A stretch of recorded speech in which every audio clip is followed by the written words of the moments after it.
Good afternoon, everybody. Today I'm going to make cream of sun-dried tomato soup. This is a real fast recipe. So I have got one batch of the Quinoa Bechamel that I made in a prior recipe here ready to go. Now, if you don't have this, you can use 2 cups of plain white sauce, whatever kind, whether you make it yourself or if it's store-bought. You're going to need a cup of milk, and you'll need some sun-dried tomatoes. Put in about quarter, half a cup, depends on your taste. Now, one trick I am going to show you here is how to cut them. Sun-dried tomatoes can stain your cutting board pretty bad, and so what I do is I get out some parchment. I'm going through so much of this stuff now.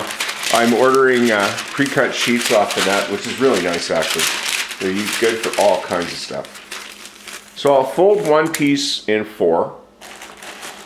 And to be on the absolute safe side, I'll get a second piece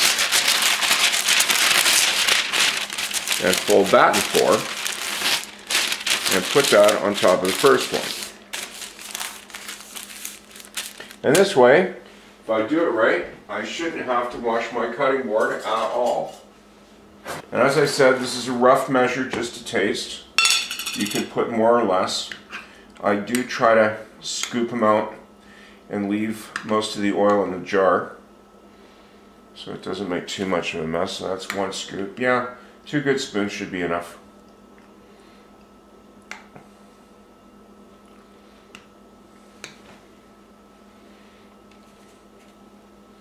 Yeah, these are already julienne, but if I put them in the soup like this, it's just going to make 2 long strips. So I'm just going to kind of work it over with the cleaver lightly. I can't stress lightly enough, because if you cut through the paper, you're sort of defeating the purpose of it all, eh? That looks like it should be enough. Let's just take a look. Yeah, and the piece underneath is untouched, which is nice. So I'll just carry this over to the pan. I've shaken off the majority of the tomatoes into the pan. Now I'll start that on medium. So just stir those up a bit and get them separated with my plastic whisk here for my non-stick pan. As those start heating up, I'll just add a cup of milk.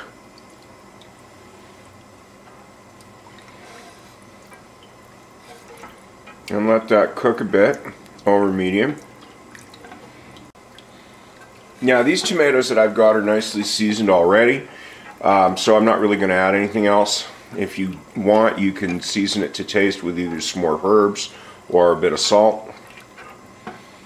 Now if you noticed, when the milk starts to heat up in the tomatoes, it is separating a bit. That's what that kind of froth is the milk fat coming out of the milk. So now I'll add the white sauce, and if any of you are wondering if the stuff from the other recipe really did turn out, well, this is it. And yes, it is a very nice saucy consistency.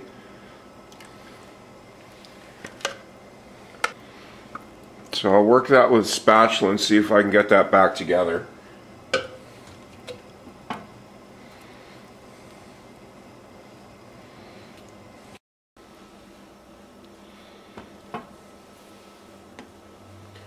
So that's been warming up for a minute or 2. That came back quite nicely, and as you can see, it shows a little chance of breaking. But I'm not going to push it. You just want to heat this to warm. You don't want to heat it to boiling, just in case it does break and the fat separates. So I'll just plate this up and show you what it looks like. So I just put the soup in the bowl, and you can see it's still hot and steaming. I will zoom in a bit. So as you can see from the consistency, that made a very nice fast cream soup.